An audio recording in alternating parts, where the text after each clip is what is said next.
वेळी 50% आतलं रिझर्वेशन असेल किंवा प्रत्येक माणसाला प्रतिनिधित्व देण्यासंदर्भातला विषय असेल, जे धोरण मंडल आयोगाला अटॅच या महाराष्ट्रात राबवलं गेलं म्हणण्यापेक्षा सुरू झालं, म्हणूनच महाराष्ट्राला पुरोगामी महाराष्ट्र म्हटलं जातं. हे जरांगेंनी लक्षात घ्यावं. 70 वर्ष ओबीसीचं आरक्षण तुम्ही फुकट खाल्लं असा एक त्यांचा आरोप आहे. मिस्टर जरांगे, तुम्हाला आरक्षणातलं एक 0.0 सुद्धा नॉलेज नाही. देशाला स्वातंत्र्य मिळून 78 वर्ष पूर्ण झाली, पण मंडल आयोग इम्प्लिमेंट होऊन 27-28 वर्ष झालेत आणि 70% जावई शोध जरांगे काढला कुणी? म्हणून मी कायम सांगतोय, जरांगे तुमची लायकी नाही माझ्यासमोर बोलायची. तुमच्या सल्लागारांना माझ्यासमोर बोला, कारण मंडल आयोग इम्प्लिमेंट 93-94ला झालाय आणि 70 वर्ष आणली कुठून? अरे याला शिक्षण द्या पहिलं, याला पॉलिसी शिकवा अगोदर.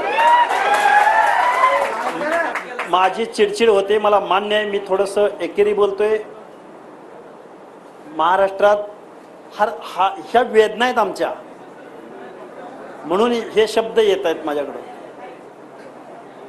त्यामुळे 70 वर्ष कुणाचं खायचा प्रश्नच येत नाही.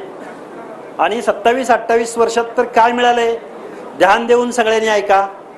ते नेहमी छगनराव भुजबळांना, आमच्या ओबीसीच्या नेत्यांना टार्गेट करताना म्हणतात की भुजबळ तू सगळं खाल्लंय.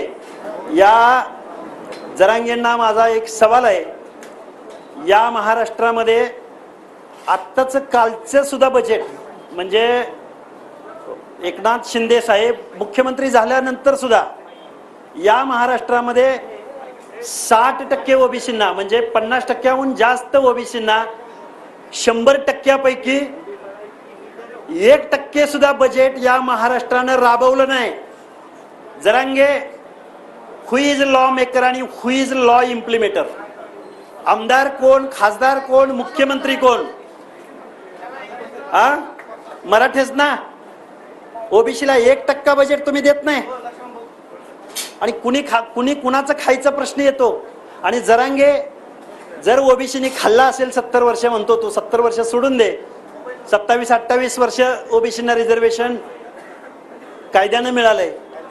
ओबीसीने जर रिझर्वेशन खाल्लं असतं तर ओबीसीचे 400 कारखाने दिसले असते. या महाराष्ट्रात 200 साखर कारखाने आहेत, 100 सहकारी आणि 100 खाजगी.